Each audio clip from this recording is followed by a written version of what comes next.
अपने कक्ष में गए।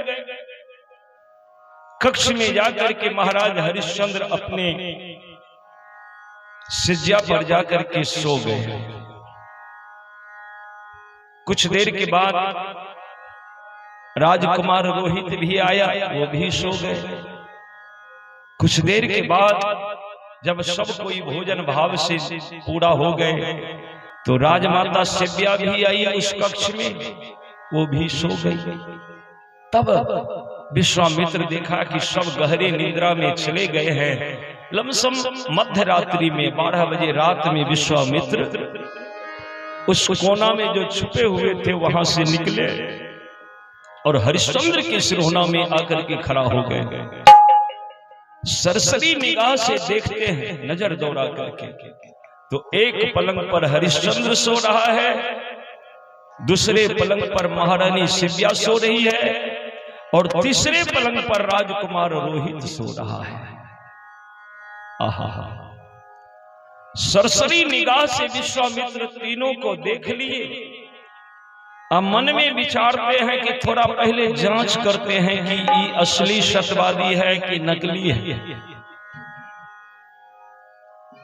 तो विश्वामित्र ये विचार करके और हरिश्चंद्र के आगे हाथ फैलाया, और मन ही मन कहा, मुंह से आवाज नहीं निकला है। मन ही मन विश्वामित्र कहा कि हरिश्चंद्र तुम सो रहे हो? अरे हम तो आए थे दान मांगने के लिए, मिलेगा कुछ। जो ही इतना बात विश्वामित्र हृदय में सोचा कि हरिश्चंद्र दोनों तलहटी सर के नीचे रख करके सोए हुए थे, एक हाथ निकल गया सिरहोना से, विश्वामित्र की तरफ हाथ आगे बढ़ गया। विश्वामित्र डर गए, आश्चर्य हुआ विश्वामित्र को। बाहरी हरिश्चंद्र तू सोया हुआ है और मैं केवल मन में विचार किया, तू जान गया मेरे मन के बात। अब विश्वामित्र समझ गया, नहीं, असली राजा है, बिल्कुल सत्यवादी है।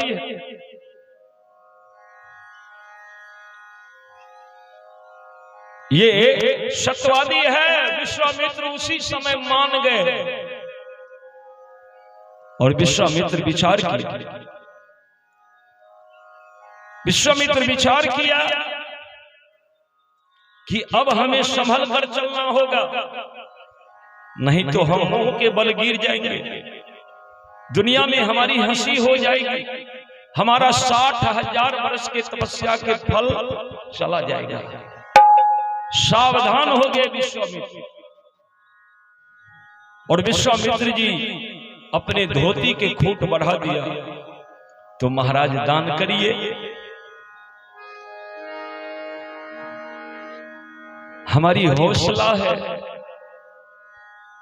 हम चाहते हैं कि कुछ दिन के लिए अयोध्या के राजा हम बने, इसीलिए अयोध्या राज हमको दान में मिल जानी चाहिए। मिलेगा क्या?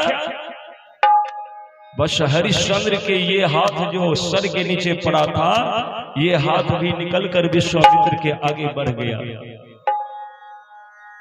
और हरिश्चंद्र जैसे बोलना शुरू किया है कि खाली न जाए कोई सच्चा दरबार, खाली न जाए कोई सच्चा दरबार,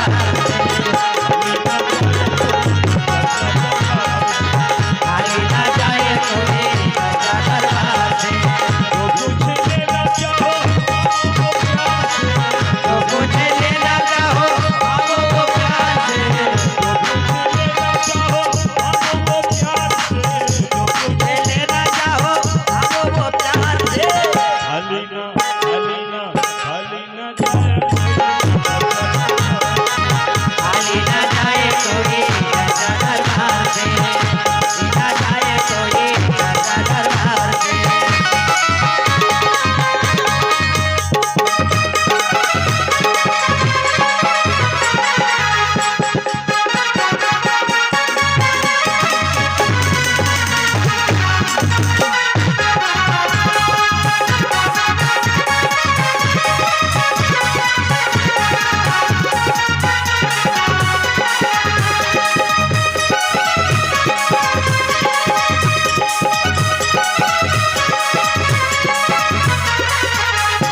अरे खाली न जाए कोई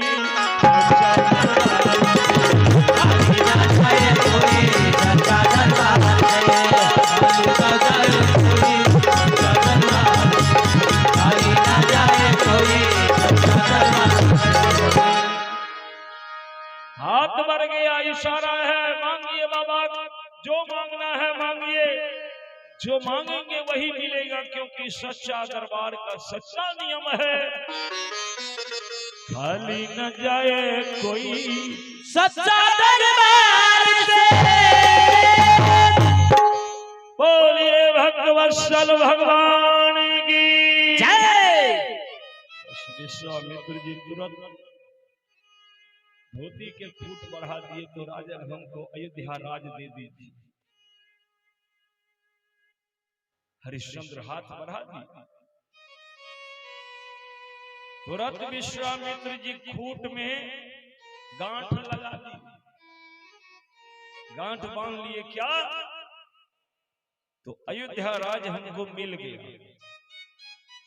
अब खूंट में जो ही गांठ लगाए तब विश्वामित्र को होश आया, बाप रे बाप, ये क्या किया हमने? हम तो तपस्वी हैं, हमको ही राजकाज लेकर के क्या करना है? हमें तो तपस्या करना चाहिए। हम आए थे इसको सत्य के मार्ग से गिराने के लिए, लेकिन हम तो स्वयं माया के बंधनों में बंध गए। अब राजकाज लेकर के माया में ही तो पड़ना है।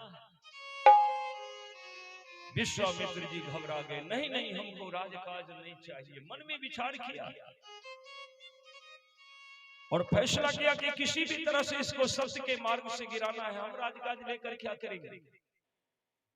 बस विश्वामित्र जी अपने तप के बल से दो चार भयानक भयानक सपना दिखा करके वहां से प्रस्थान कर गए। विश्वामित्र चले गए। सुबह में जब हरिश्चंद्र की आंखें खुली तो वही सपना याद आने लगा। सपना जो याद आने लगा, बस हरिश्चंद्र रोने लगे। हरिश्चंद्र रोने लगे। बस कुछ ही देर के बाद माता शिव्या की आंखें खुली।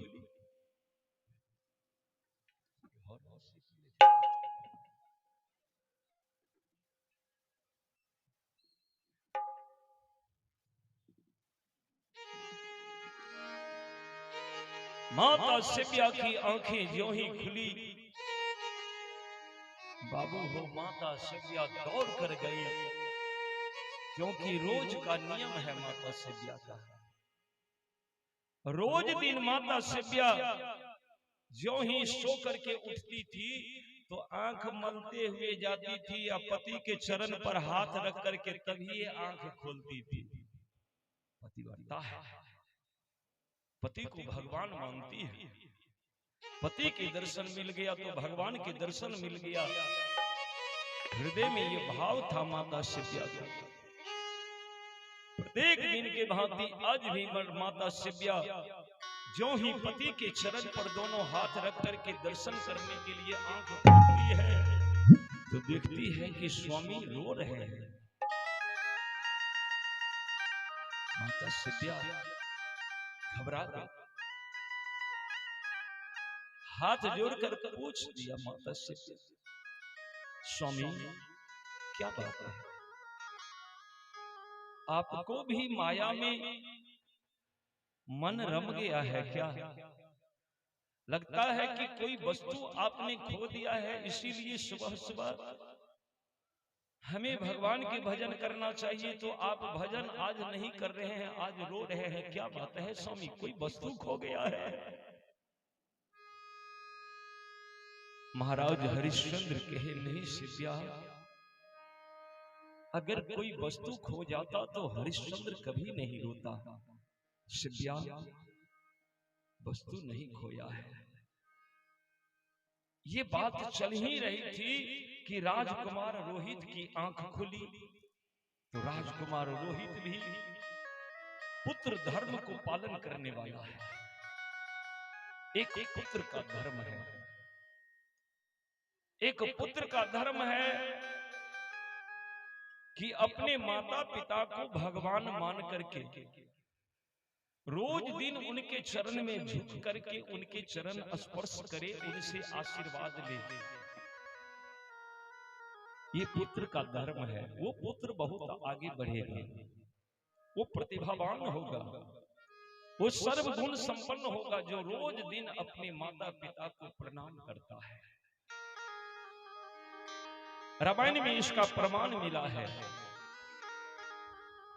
भगवान जब छोटे थे राम जी, तो बाल्यकाल में जब उठते थे सो करके तो दौड़ कर जाते थे और सबसे पहले माँ के चरण छूकर प्रणाम करते थे और तब पिता के चरण प्रणाम करते थे और तब गुरु जी को प्रणाम करते थे। कहा है कवि ने कि प्रातः काल उठ के रघुनाथा अमात पिता गुरु नाम है।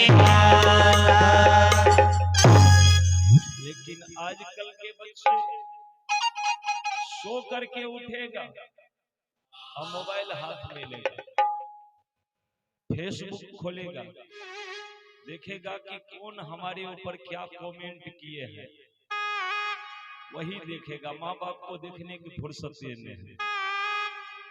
इसीलिए आज हमारे बुजुर्ग लोगों की सेवा में कमी हो गई है। अगर एक लोटा पानी लेना है, जरूरी है पानी के, तो लाठी के सहारे संग बाबा लोग ट्यूबवेल पर जाते हैं, चापाकल पर जाते हैं और अपने से ट्यूबवेल चला करके पानी लेते हैं, क्योंकि बच्चे लोग को फुर्सत नहीं है, मोबाइल से ढूंढने से नहीं मिलता है। लेकिन राजकुमार रोहित पुत्र धर्म के पालन करने वाला है। जो ही माता पिता के प्रणाम करने के लिए राजकुमार रोहित भी पलंग के पास पहुंचे तो देखे कि पिताजी भी रो रहे हैं और मां भी रो रही है।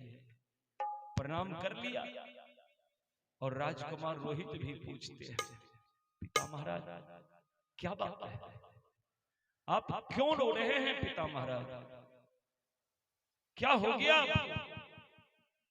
राजकुमार रोहित की प्रश्न के उत्तर देना चाह ही रहे थे कि राज्य के जो मंत्री था, मंत्री भी देखिए कितना सर्वगुण संपन्न, मंत्री भी रोज दिन अपने राजा को भगवान मान करके आते थे दर्शन करने के लिए, प्रणाम करने के लिए। सबसे पहला काम मंत्री का यही था कि जागते ही सबसे पहले राजा के दर्शन करने के लिए महाराज हरिश्चंद्र के कक्ष के द्वार पर पहुंच जाते थे। आज ज्यों ही पहुंचा तो देखते हैं कि तीनों प्राणी रो रहे हैं।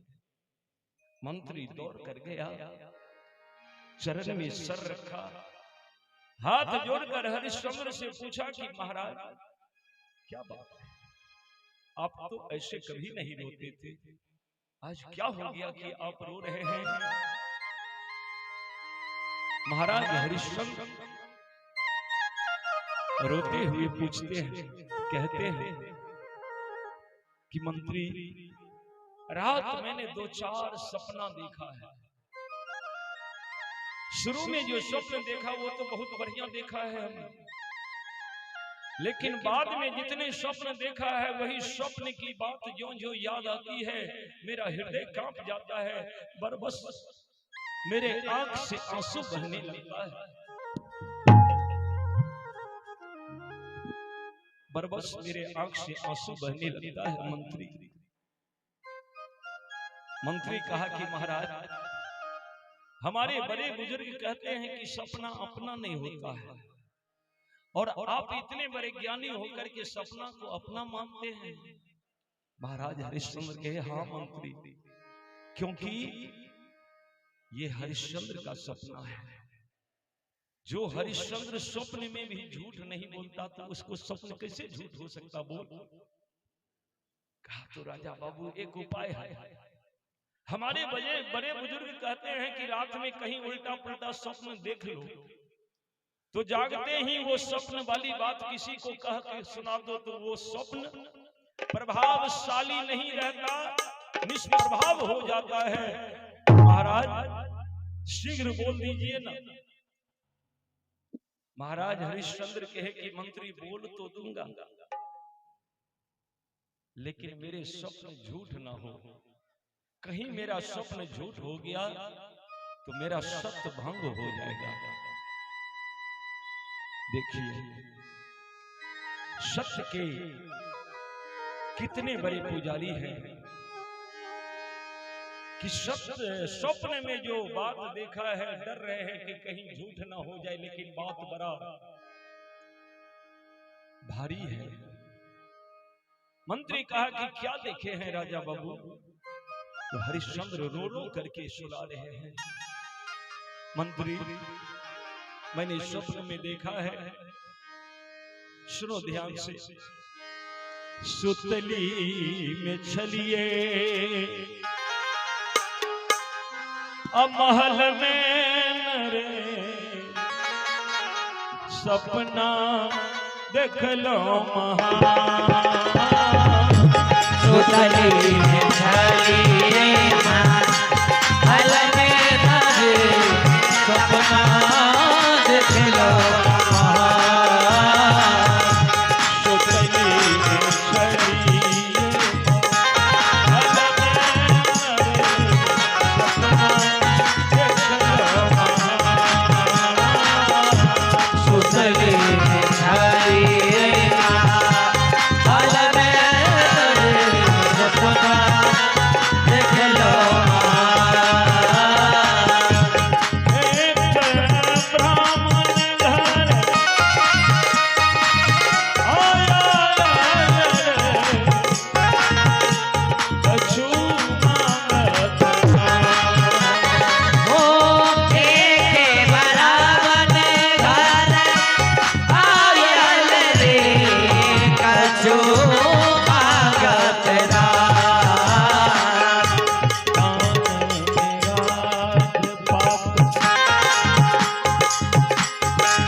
और राजपाट दान में हमसे मांगा है, हमने दान में राजपाट दे करके कंगाल बन गया है।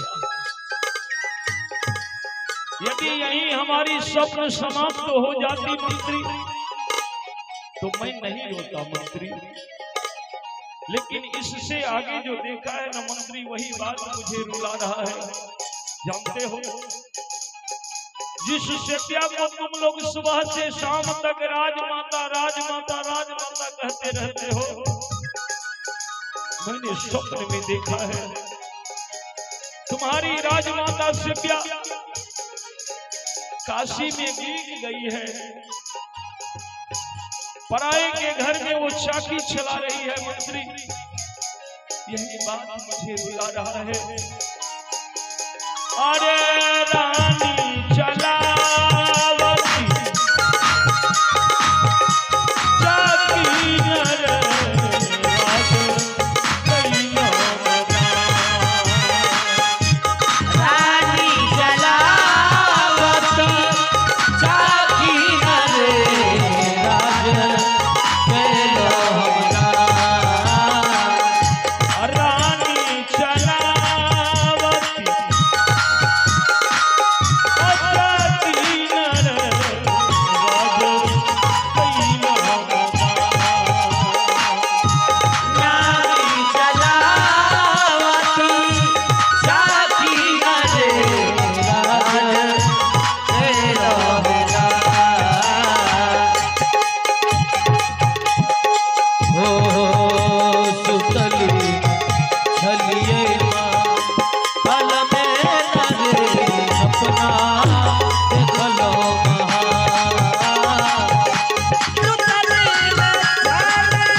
लेकिन आगे जो स्वप्न देखा है वो बहुत रुला रहा है मुझे।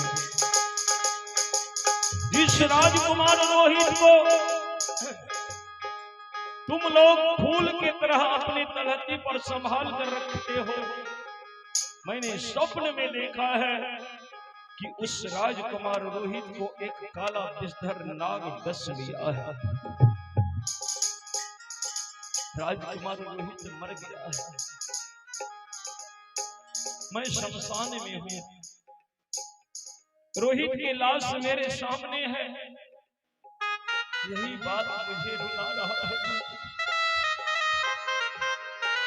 मंत्री रोहित के सर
हम फिरत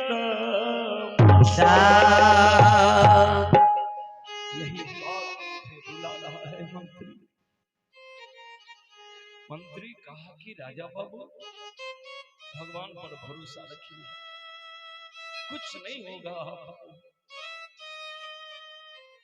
कहा लेकिन मंत्री एक काम करो, जाओ पूरे नगर में ढिढोरा पिटवा दो, ये खबर पूरे नगर में फैला दो कि हरिश्चंद्र अयोध्या राज एक अज्ञात ब्राह्मण को दान में दे दिया है। अज्ञात के मतलब जिसके बारे में कोई जानकारी नहीं है, जिसको हम जानते नहीं पहचानते नहीं, ऐसे ब्रह्मन देव को स्वप्न में हमने राज दिया है। ये बात पूरे नगर में फैला दो, जगह जगह बोर्ड लगवा दो। तुरंत मंत्री आदेश को पालन करने के लिए चल दिया। मंत्री वही किया जो राजा की इच्छा है। मंत्री पूरे नगर में बाबूजी ढिढोरा दे दिया, पिटवा दिया, जगह जगह बोर्ड में लिखवा दिया। ये खबर बिजली की तरह पूरे अयोध्या में फैल गई। लाखों के तादाद में अयोध्या के नर नारी सब दरबार की ओर दौड़ पड़े। महाराज हरिश्चंद्र नित्य क्रिया के बाद स्नान कर लिए, ध्यान कर लिए, पूजा पाठ संपन्न कर लिए और उदास मन से हवेली से निकल गए। महारानी सिव्या दौड़ कर आई, पतिदेव जलपान तो करते जाइए। महाराज हरिश्चंद्र कहे कि महारानी जलपान कैसे करें, आप ही बताइए। अयोध्या राज हमने दान में दे दिया है और दान में दिया हुआ अन्न धन पर दाता को कभी लोभ लालच नहीं करना चाहिए, एक दाना भी नहीं खाना चाहिए, नहीं तो उसका धर्म नष्ट हो जाता है। और हमने अयोध्या राज दान कर दिया है तो दाना दाना दान हो गया। किसी चीज पर मेरा कोई हक नहीं बनता। अयोध्या के जल पर भी हमारा कोई हक नहीं है महारानी, इसलिए हम तब तक अन्न जल ग्रहण नहीं करेंगे जब तक वो अज्ञात ब्राह्मण नहीं पहुंच जाते। अज्ञात ब्राह्मण देव पहुंच जाएंगे, हम संकल्प करके उनको राजपाट सौंप देंगे और तब वो अज्ञात ब्राह्मण किसी काम पर हमको लगा देंगे, नौकरी पर लगा देंगे, तो मेहनत करके खा सकते हैं। मेहनत के अन्न में कोई पाप नहीं, कोई दोष नहीं है। हम भोजन नहीं करेंगे महारानी। कहा करके हरिश्चंद्र चल। महारानी सिद्धिया विचार करती है कि एक पतिव्रता नारी यदि अपने धर्म को पालन करे तो धर्म यही कहेगा कि पति देव जब भोजन करे तो उसके बाद ही पतिव्रता नारी भोजन करे। तो आज मेरे पति देव कह रहे हैं कि मैं तब तक भोजन नहीं करूंगा जब तक वो अज्ञात ब्राह्मण नहीं आएंगे। तो जब पति देव अन्न जल ग्रहण नहीं करेंगे तो हम कैसे करेंगे? हमने यदि अन्न जल ग्रहण किया तो हमारा पतिव्रता धर्म नष्ट हो जाएगा। देखिए मां सिप्या भी चुपचाप महाराज हरिश्चंद्र के पीछे पीछे राज दरबार की ओर चल दिए। राजकुमार रोहित ये सब देख रहा है। राजकुमार रोहित भी दौड़ गया, विचार किया कि एक बेटा का धर्म होता है कि पहले अपने माता पिता को, अपने बुजुर्ग को, घर में जो बुजुर्ग हैं, दादा दादी हैं,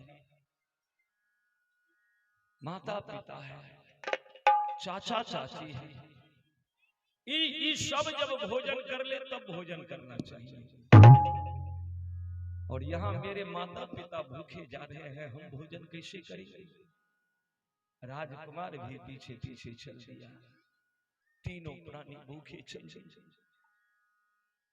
हरिश्चंद्र ज्यों ही राज दरबार पहुंचे तो पहले से लाखों के तादाद में अयोध्यावासी अयोध्या के राज दरबार में विद्यमान है, बैठे हुए हैं। हरिश्चंद्र गए और सभी को प्रणाम किया। जनता जनार्दन को जनार्दन मानकर, भगवान मानकर प्रणाम करके और हरिश्चंद्र अयोध्या के राज मुकुट उतार कर और अयोध्या के राज गद्दी पर रख दिए। और जहां अयोध्या वासी बैठे हैं उस प्रजा के बीच में जाकर के हरिश्चंद्र बैठना चाहते हैं तो सारी प्रजा रोक दिए, नहीं महाराज आप यहां नहीं बैठ सकते। हरिश्चंद्र खड़े हैं। अयोध्यावासी कहे कि महाराज आप राजगद्दी पर बैठिए। महाराज कहा कि भाइयों हमने अयोध्या राज दान कर दिया है, अब राजगद्दी पर मेरा कोई हक नहीं है, तो हम कैसे राजगद्दी पर बैठे? अयोध्यावासी कहे कि महाराज आपने स्वप्न में कुछ उल्टा पुल्टा देख लिया, उसी को सत्य मानते हैं। अगर वो ब्राह्मण देव नहीं आया तब ये अयोध्या के राजगद्दी खाली रहेगा। कहा हाँ। कहा महाराज राज की व्यवस्था बिगड़ जाएगा, महाराज बिना राजा के राज तहस नहस हो जाएगा, महाराज आप राजगद्दी पर बैठिए। हरिश्चंद्र कहा कि सुनिए, हम आप ही लोगों के बीच में बैठकर अयोध्या राज के देख रेख करेंगे। कब तक?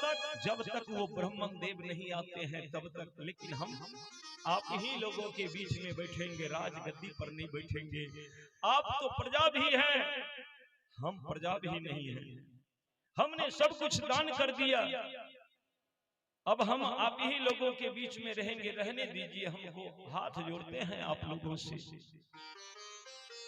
बैठे राजमाता सिद्धिया जहां माता बहन बैठी है उस स्थान पर पहुंच गई और माता बहनों के बीच में जाकर के राजमाता सिद्धिया बैठ गई।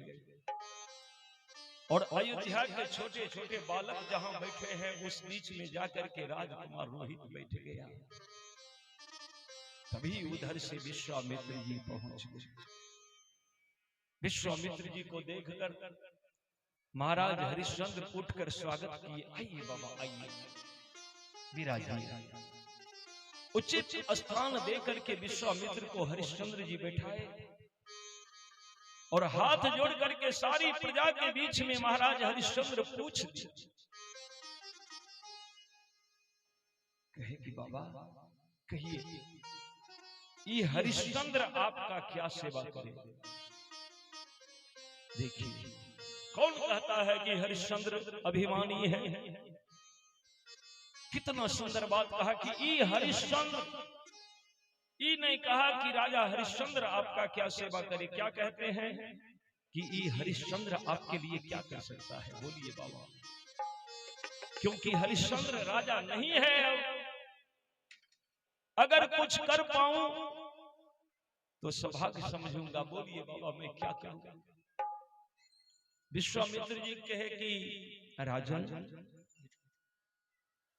हम एक यज्ञ करना चाहते हैं। हरिश्चंद्र कहे कि बढ़िया बात है बाबा करिए ना। कहा कि लेकिन महाराज एक परेशानी है। क्या परेशानी है।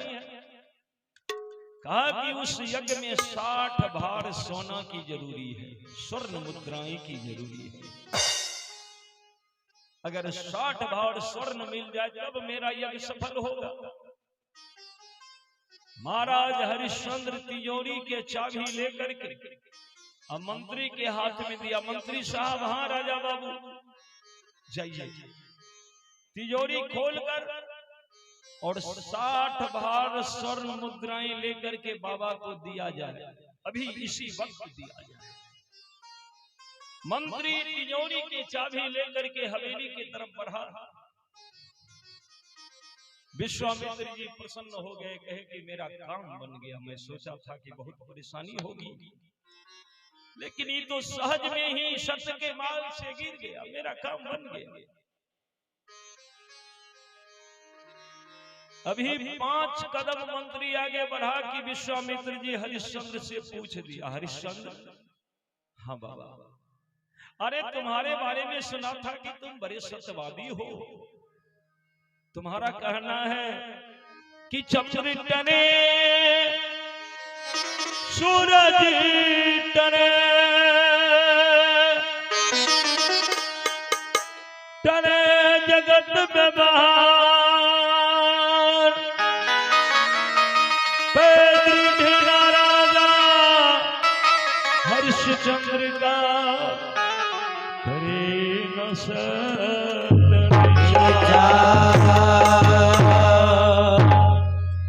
मैं तो सुना था कि चंद्र भले ही रात में अपने उज्ज्वलता फैलाना छोड़ दे, सूर्य भले ही पूरब के बजाय पश्चिम में उगना शुरू हो जाए, ये तो हो सकता है, लेकिन हरिश्चंद्र कभी अपना सत्य मार्ग नहीं छोड़ेगा। हरिश्चंद्र कहा कि बाबा आपने यदि ये बात सुना है हरिश्चंद्र के बारे में तो ये मेरा सौभाग्य है कि आप जैसे महान तपस्वी के कान तक ये बात पहुंच गया कि हरिश्चंद्र सत्यवादी है। सब भगवान की कृपा है। कहा लेकिन ये सब सुन रहा था, लेकिन जो सुनता था वो देखने को नहीं मिला हरिश्चंद्र। क्यों बाबा? कहा तुम तो झूठे हो, तुम ढोंगी हो, तुम पाखंडी हो। हरिश्चंद्र कान बंद कर दिया। भरी सभा में लाखों प्रजा के बीच में सत्यवादी हरिश्चंद्र के ऊपर आरोप लग गया कि तुम ढोंगी हो, तुम पाखंडी हो, तुम झूठे हो। हरिश्चंद्र विश्वामित्र के चरण पकड़ लिए, रोने लगे। हरिश्चंद्र बाबा अगर कोई अपराध किया है तो उस अपराध के बदला में आप हमको फांसी दे दीजिए, लेकिन झूठा मत कहिए बाबा। मैं झूठ नहीं बोलता बाबा, क्योंकि मैं जानता हूं क्या झूठ से बढ़ के पाप कोई दूजा नहीं, झूठ से बढ़ के पाप कोई दूजा नहीं, झूठ से बढ़ के पाप कोई दूजा नहीं, झूठे से बढ़ के पाप कोई दूजा नहीं, सत्य से बढ़ के दोसर बा पूजा नहीं, सत्य से बढ़ के दोसर बा पूजा नहीं, सत्य से बढ़ के दोसर बा पूजा नहीं, सत्य से बढ़ के दोसर बा पूजा नहीं, झूठ से बढ़ के पाप कोई दूजा नहीं, झूठ से बढ़ के पाप कोई दूजा नहीं। पानी बोला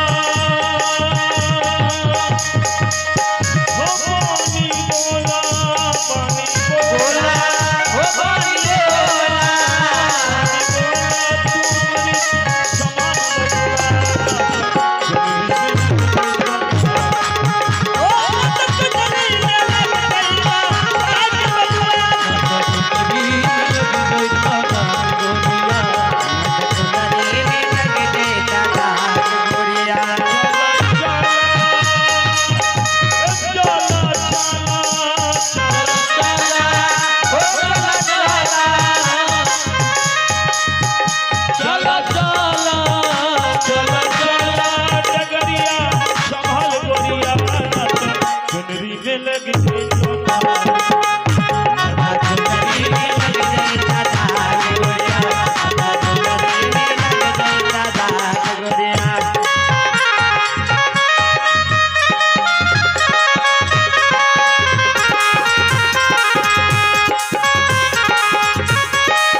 देखिए कितना सुंदर विचार है। सत्य से बढ़ के दोसर बा पूजा नहीं।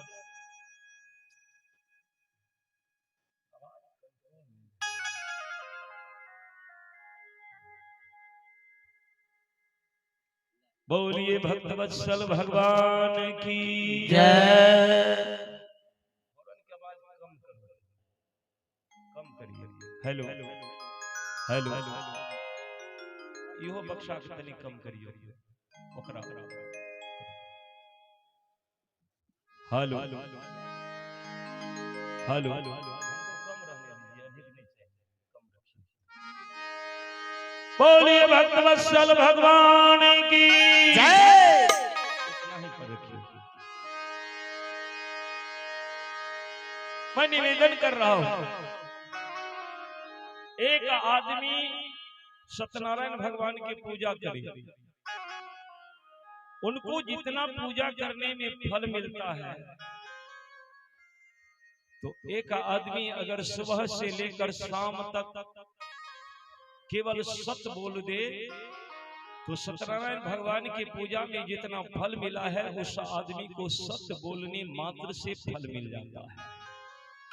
सत्य से बढ़ के दोसर बात पूजा नहीं, और झूठ से बढ़ के पाप कोई दूजा नहीं। जानते हैं कि चोरी करना, झूठ बोलना, नशा करना, हिंसा करना, बेविचार करना, ये सब महापाप है। इससे इंसान को बचना चाहिए, और जो इनसे बचे रहते हैं वो देवता के समान पूजनीय हो जाते हैं। मैं सुना रहा हूं,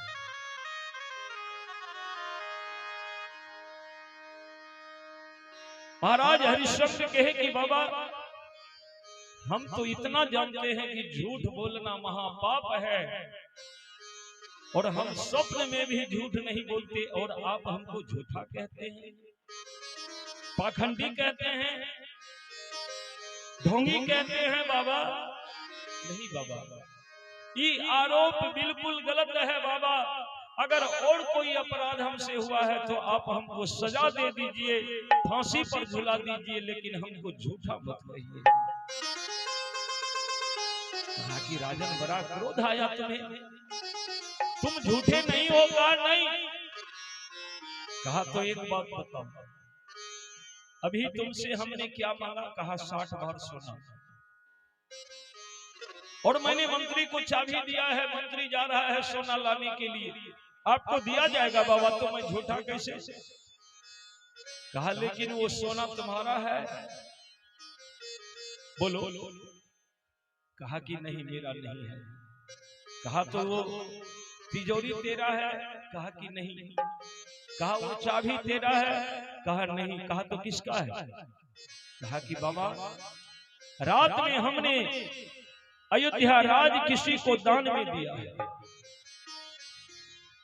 और दान में दिया है तो जिसको दान दिया है उसका ये तिजोरी है, उस तिजोरी में जितना सोना है चांदी है सब उनका है, और चाबी भी उसी का है, क्योंकि हमने राजपाट दान में दे दिया है। कहा तो वो अज्ञात ब्राह्मण मैं हूं। अब विश्वामित्र पर्दा हटाते हैं कि रात में तुमने जिसे दान में दिए हो राजपाट, वो अज्ञात ब्राह्मण मैं हूं, तुम्हारे सामने मैं बैठा हूं। हरिश्चंद्र चरण पकड़े कि बाबा आपने ये बोलकर मेरी परेशानी दूर कर दी बाबा, और आप यदि स्वप्न में ब्राह्मण के वेश में आए थे और आपने यदि हमसे दान में राजपाट लिया है तो सब कुछ आपका है। तो कहा चाबी लाओ, तिजोरी की चाबी लाओ। हरिश्चंद्र मंत्री को बुलाया, मंत्री साहब। मंत्री दौड़ कर आया। हाँ राजा, चाबी लाओ। तिजोरी की चाबी हरिश्चंद्र अपने हाथ में लेकर के विश्वामित्र को हाथ में दे दिया। लीजिए बाबा। विश्वामित्र कहा कि हरिश्चंद्र ये तो ठीक है, चलो चाबी मिल गया, तिजोरी की चाबी मिल गया, राजगद्दी मिल गया, राजमुकुट मिल गया, मैं अयोध्या के राजा हो गया। लेकिन तुम जो अभी अभी इन प्रजा के सामने में कहे कि 60 भार सोना देंगे, वो 60 भार सोना दे दो ना, तब तेरा वचन सत्य होगा। अगर सोना नहीं दोगे तब तो तुम झूठे हो जाओगे। बोलो सोना दे सकते हो? अरे कहां से दोगे? तिजोरी मेरा है, तिजोरी में जितना सोना चांदी हीरा जवाहरात मणि माणिक है सब मेरा हो गया। ये राजे मेरा है, तेरा कुछ नहीं है। अब तुम 60 भार सोना कहां से लाओगे? बोलो हरिश्चंद्र, बोलो। हरिश्चंद्र सोचने पड़ गया, वास्तव में कुछ भी अब मेरा नहीं बचा, और अभी तो हम इन लोगों के सामने में वास्तव में कहा कि बाबा हम अभी दे रहे हैं आपको 60 भार सोना। तनिक देर के लिए हरिश्चंद्र के मुंह जो बंद हो गया, विश्वामित्र सोचा कि हमारी जीत हो गई, लताड़ना शुरू किया हरिश्चंद्र को। हरिश्चंद्र बोलो, हरिश्चंद्र बड़े तुम सत्यवादी बन रहे थे, करोगे 60 भार सोना तुम हमको अभी दान कर सकते हो, दे सकते हो? अरे नहीं दे सकते। बोलो नहीं होगा महाराज, बोल दो। हरिश्चंद्र कहा कि नहीं बाबा, ये बात हम कैसे बोलेंगे? हमारे प्राण भले ही चले जाए, लेकिन हमने जो बोला है वही सत्य होगा। हम अपने वचन को झूठा नहीं होने देंगे। अरे कैसे नहीं झूठा होने दोगे? कहां से लाओगे 60 भार सोना? हरिश्चंद्र बोलो। कहा कि बाबा आपके 60 भार सोना के लिए मुझे बिकना पड़ेगा, मैं बिक जाऊंगा। कहा कि अगर तुम्हारे बिकने से नहीं होगा तब, कहा तो हम अपनी पत्नी सेबिया को बेच देंगे। अगर सेबिया के बेचने से भी 60 भार सोना पूरा नहीं होगा तो हम अपने बेटा रोहित को बेच देंगे। बाबा विश्वामित्र कहे वाह, तुम बेच तो दोगे, लेकिन मैं राजा हूं और अयोध्या राज के क्षेत्रफल कितना बड़ा है, तो जहां सूरज भगवान उदय होते हैं और जहां जाकर अस्त होते हैं, यहां तक तो अयोध्या राज का क्षेत्रफल है। और मैं मना करता हूं तुम मेरे राज में नहीं बिको। अब क्या करोगे? मैं अपने राज में तुम्हें बिकने ही नहीं दूंगा। किसी शहर, किसी नगर, किसी बाजार, किसी हाट में तुम्हें नहीं बिकने दूंगा। तब क्या करोगे हरिश्चंद्र? कि बाबा आप अपने हाट में हमको मत बिकने दीजिए, आप अपने बाजार में हमको मत बिकने दीजिए, फिर भी हम बिक जाएंगे। बाबा कहा कि मूर्ख बनते हो, कहां बिकोगे? जरा नाम हमको बता दो, बिकना बाद में। क्योंकि मैं जानता हूं कि उदय से लेकर अस्त तक बस अयोध्या धाम है। हरिश्चंद्र कहे कि हाँ बाबा, ये बात आप बिल्कुल सत्य कहते हैं, लेकिन आप भूल गए कि शिव त्रिशूल के ऊपर में एक काशी नगरी धाम है। भोले बाबा अपने त्रिशूल पर एक प्राचीन नगरी बसाया, उस नगरी का नाम है काशी। आप भूल गए बाबा, इसी भूखंड के बीच में काशी है जो स्वतंत्र नगरी है, और वो नगरी किसी राजा के अधीन में नहीं, वो भोले बाबा के स्वतंत्र नगरी है। उस पर किसी राजा का अधिकार नहीं है। आपके 60 भार स्वर्ण मुद्राएं के चलते हम काशी चली जाएंगे, काशी हाट में अपने आप को बेच देंगे। बाबा विश्वामित्र कहे कि वाह हरिश्चंद्र, मन ही नहीं, हम तो सोचे कि मेरा काम बन गया, लेकिन तुम तो सारे व्यवस्था पहले से बना रखे हो। कुछ सोच विचार करके झल्ला करके विश्वामित्र कहा तो हरिश्चंद्र जरा ये बता दो कि कब तक बिकोगे? कहा कि बाबा 1 महीना के समय दिया जाए। कहा दिया, 1 महीना का समय दिया, लेकिन ये बताते जाओ कि यदि 1 महीना के अंदर में तुम नहीं बिकोगे तो मेरा 60 भार सोना कहां से दोगे? और मैं 1 महीना तक इंतजार करूंगा, 1 महीना के बाद यदि नहीं दिया तब तो तुम झूठे ठहर जाओगे। कहा कि बाबा मैं झूठा नहीं ठहरूंगा। कहा कैसे? कहा कि 1 महीना के अंदर में हमने यदि नहीं बिका तो हम काशी से खाली हाथ लौटकर मुंह दिखाने के लिए आपके पास नहीं आएंगे। उसी काशी के शमशान भूमि में चले जाएंगे और धधकती हुई चिता में अपने आप को हम झोंक देंगे। बाबा जला करके अपने शरीर को राख कर देंगे।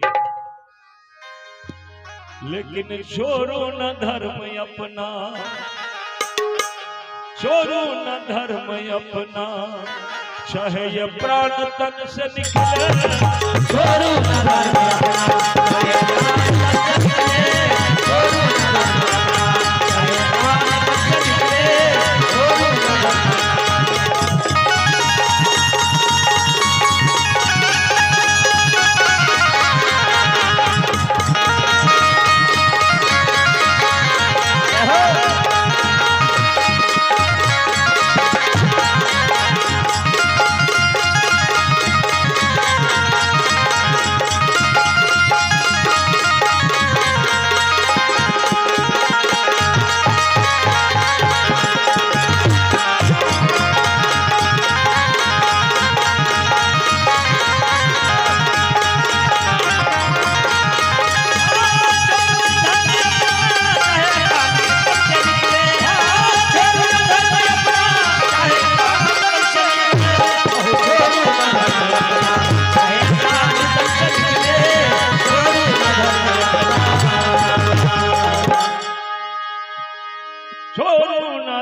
धर्म अपना, चाहे प्राण तन से निकले छोड़ो न धर्म अपना। विश्वामित्र कहे तो हरिश्चंद्र तुम अभी इसी वक्त तीनों प्राणी हमारे राज से निकल जाओ। चलो तीनों प्राणी अभी इसी वक्त अयोध्या को खाली करो, जाओ काशी। और जाने से पहले तुम तीनों प्राणी जो राजसी वस्त्र पहने हो खोल के जाओ। देखिए महाराज हरिश्चंद्र राजसी पोशाक उतार कर एक धोती दिया विश्वामित्र जी, उसी धोती में आधा पहन लिए और आधी धोती से अपनी सर्वांग शरीर को ढक लिया। एक साधारण साड़ी माता शिव्या के लिए मिला। साधारण साड़ी में माता शिव्या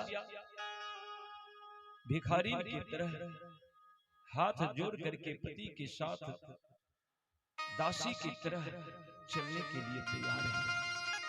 फूल जैसा बच्चा राजकुमार रोहित, जिसे सब कोई तलहटी पर रख करके बड़े प्रेम से दुलार करते थे, प्यार करते थे, आज वो बच्चा भूखा है और उनके भी तन पर से वस्त्र उतार लिया गया और एक धोती में राजकुमार रोहित भी अपने आप को समेटकर माता पिता के पीछे पीछे चल दिया।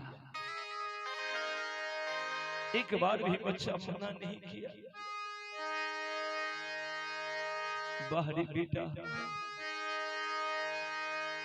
कितना ज्ञान है छोटा सा राजकुमार रोहित को कि एक बार अपने पिता के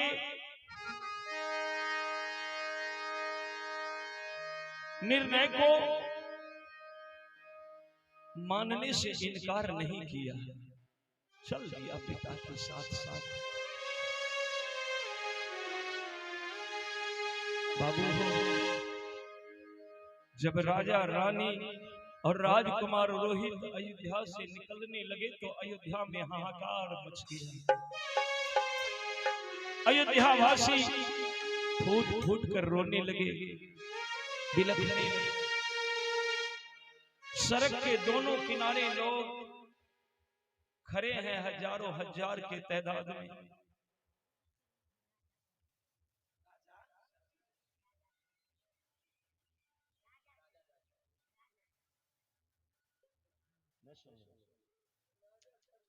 अच्छा, और देखा जाए राजा सर्वेश के दादी जी हैं। राजा सर्वेश के दादी जी ग्राम महेशारी से ये 100 रुपए के दान आया है माताजी के सजन से। भगवान आपको सुख शांति के दान दे माताजी। आप सब परिवार स्वानंद जीवन यापन करिए। आपके लिए हम भगवान से मंगल कामना करते हैं माताजी, आपको प्रणाम करते हैं। बोलिए भक्तवत्सल भगवान की जय। प्रजा लोग फूट फूट कर रोते हैं, क्यों? तो जिस प्रजा के लिए दिन रात हरिश्चंद्र मेहनत करते थे कि मेरी प्रजा सुखी हो, संपन्न हो, आज वो प्रजा सुखी संपन्न तो है, लेकिन उन्हीं प्रजा के आंख के सामने में राजा भिखारी की तरह नगर छोड़कर जा रहा है। और मजबूरी देखिए कि उस राजा को प्रजा बैठने के लिए भी नहीं कह सकते, ये भी नहीं कह सकते कि राजा बाबू जाने से पहले कुछ भोजन कर लीजिए, क्योंकि सख्त आदेश दिया विश्वामित्र जी की, खबरदार अगर किसी ने हरिश्चंद्र के साथ हमदर्दी जताने का प्रयास किया तो उसे कड़ी से कड़ी सजा दी जाएगी। तो अयोध्या वासी फूट फूट कर रोते हैं, बिलखते हैं, लेकिन हरिश्चंद्र को कोई कुछ नहीं कहते, रुकने के लिए भी नहीं कहते। ई दशा देखकर हरिश्चंद्र रोते रोते व्याकुल हो रहे हैं। कोई ये कहने वाला नहीं है कि राजा साहब चुप हो जाइए, महाराज हरिश्चंद्र रोना बंद करिए, कोई नहीं कहता है। चली जा रही है उम्र धीरे धीरे, चली जा रही है उम्र धीरे धीरे, चली जा रही है उम्र धीरे धीरे, चली जा रही है उम्र धीरे धीरे,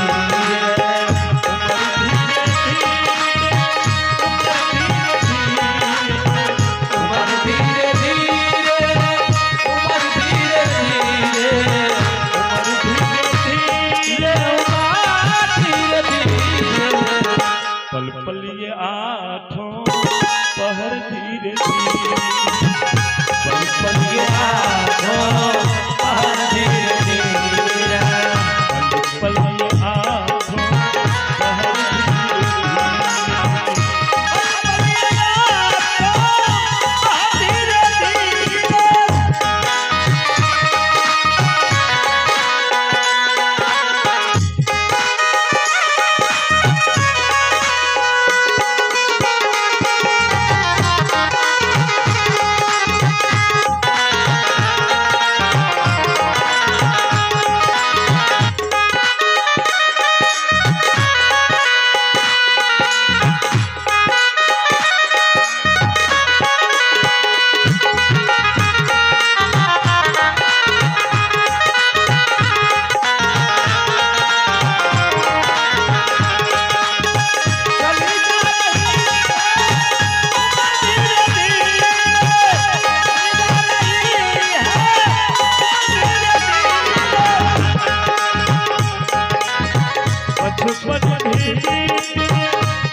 बुढ़ापा का होगा असर धीरे धीरे, बुढ़ापा का होगा असर धीरे धीरे, बुढ़ापा का होगा असर धीरे धीरे,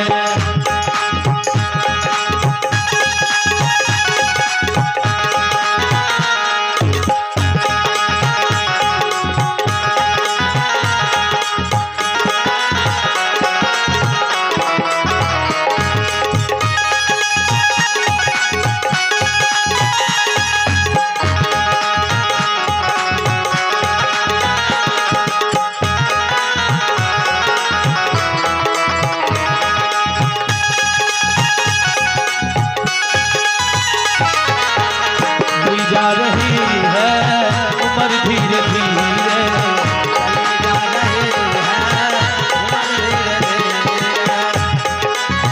तेरे हाथ पाँव में बल न रहेगी, तेरे हाथ पाँव में बल ना रहेगी, तेरे हाथ पाँव में बल न रहेगी, तेरे हाथ पाँव में बल ना रहेगी, झुकेगी तुम्हारी कमर धीरे धीरे, झुकेगी तुम्हारी कमर धीरे धीरे,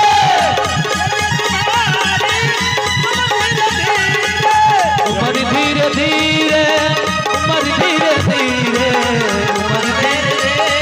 उम्र धीरे धीरे, चलिए आठों पहर धीरे धीरे,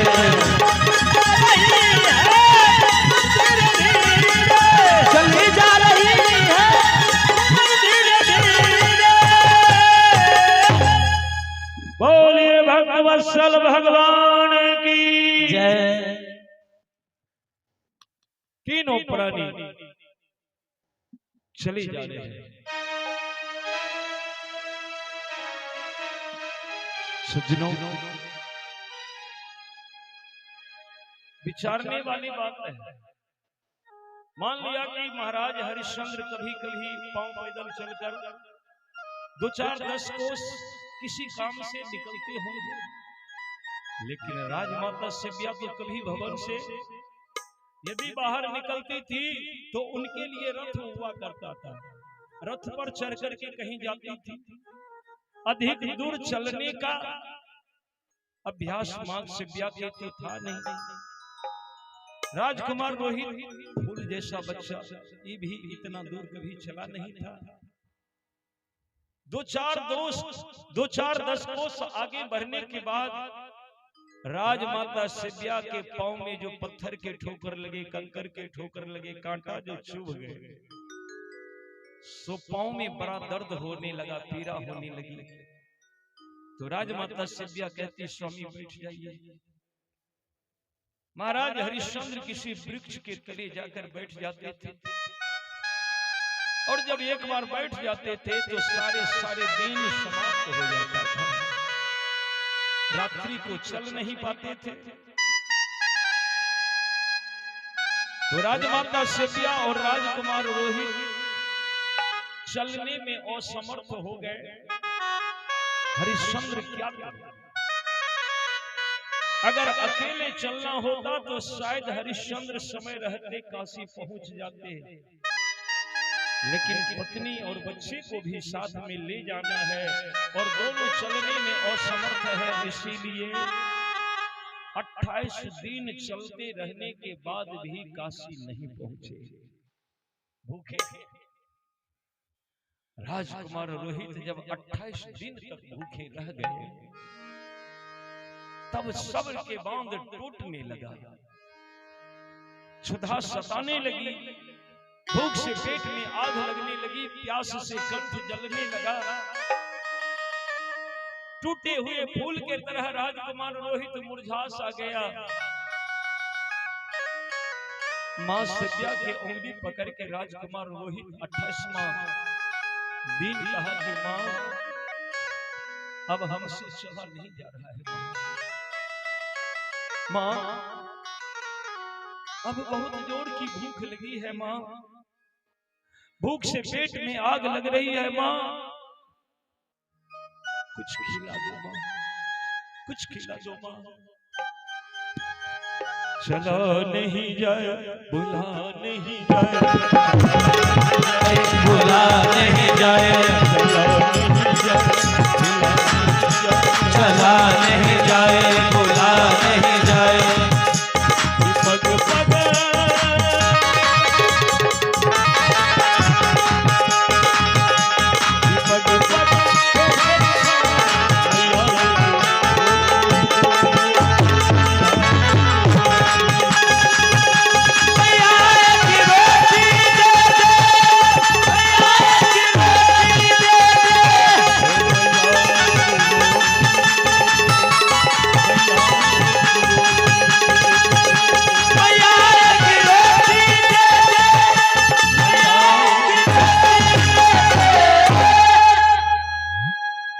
विश्वामित्र जी को तो राज चाहिए नहीं, वो तो बहुत बड़े तपस्वी थे, हरिश्चंद्र को सत्य के मार्ग से गिराने के लिए राज मांग लिया था। उनको तो हर हाल में हरिश्चंद्र को सत्य के मार्ग से गिराना था, इसीलिए मंत्री के ऊपर राजभार छोड़कर और गुप्त रूप से छुपके छुपके हरिश्चंद्र के पीछा पीछा विश्वामित्र जा रहे थे कि कहीं मेरे दृष्टि में ये गलत करेगा तो मैं उसी जगह हरिश्चंद्र को उजागर कर दूंगा, हरिश्चंद्र को सत्य के मार्ग से गिरा करके मैं जीत हासिल कर लूंगा। तो विश्वामित्र जी देख रहे हैं कि अब रोहित रोटी मांग रहा है, मेरा काम बन गया। जो ही रोहित रोटी खाएगा हरिश्चंद्र का सत्य भ्रष्ट हो जाएगा, क्योंकि दान किया हुआ है और अभी ये हमारे अयोध्या के अंदर में है। तो शीघ्र यदि कोई युक्ति किया जाए तो हरिश्चंद्र सत्य के मार्ग से गिर सकता है। विश्वामित्र झट से आगे बढ़ा, आगे बढ़कर के विश्वामित्र जिस मार्ग से हरिश्चंद्र तीनों प्राणी आगे जाते उस मार्ग में आगे बढ़कर विश्वामित्र एक बाजार देखा। बाजार में जाकर के जितने जलपान गृह है उन सभी से जाकर के कहा कि देखो, देख रहे वो तीनों प्राणी आ रहे हैं मुसाफिर। कहा हाँ देख रहा हूं। कहा कि यदि तुम लोग किसी तरह से इन तीनों में से किसी को कुछ खिला लिया ना तो मुंह मांगा इनाम देंगे, स्वर्ण मुद्राएं से तुम्हारे झोली को भर देंगे। बस प्रयत्न करके किसी तरह से इन तीनों में से किसी को कुछ खिला देना। देखिए, और धर्म भिखारी बनकर तीनों प्राणी धीरे धीरे धीरे धीरे धीरे धीरे बढ़कर जब उस बाजार में प्रवेश किए, बस सारे दुकानदार जलपान गृह वाले हल्ला करना शुरू किया। और जाने वाले बाबू इधर देखिए, ये हमारा दुकान शुद्ध शाकाहारी है, यहाँ पर उत्तम भोजन की व्यवस्था है। आइए आइए, निःशुल्क सेवा है, भरपेट भोजन करिए, शुद्ध शाकाहारी भोजन है। चारों तरफ से हल्ला करने लगा दुकानदार। उस वक्त राजकुमार रोहित मां सिव्या के गोद में है। मां सिव्या किसी तरह से अपने हृदय पर बेटा को उठा कर लिए जा रही थी। चहुओं से जो आवाज आने लगा कि बाबूजी इधर आइए, हो जाने वाले बाबू इधर आइए, मेरे दुकान पर आइए, उधर से आवाज आ रहा है, मेरे दुकान पर आइए। तो जिधर जिधर से आवाज आता है राजकुमार रोहित उधर सर उठाकर बार बार देखता है, देखता, कभी उधर देखता, कभी उधर देखता। लेकिन माँ बाप चुपचाप चली जा रहे हैं। राजकुमार रोहित कहा कि माँ, हाँ बेटा। कहा देख वो दुकानदार बाबू बुला रहे हैं। माँ, वो कह रहे हैं कि शुद्ध शाकाहारी भोजन है, निःशुल्क सेवा है। तो माँ चलिए ना, चलिए ना, हमको कुछ खिला दीजिए ना माँ। राजमाता से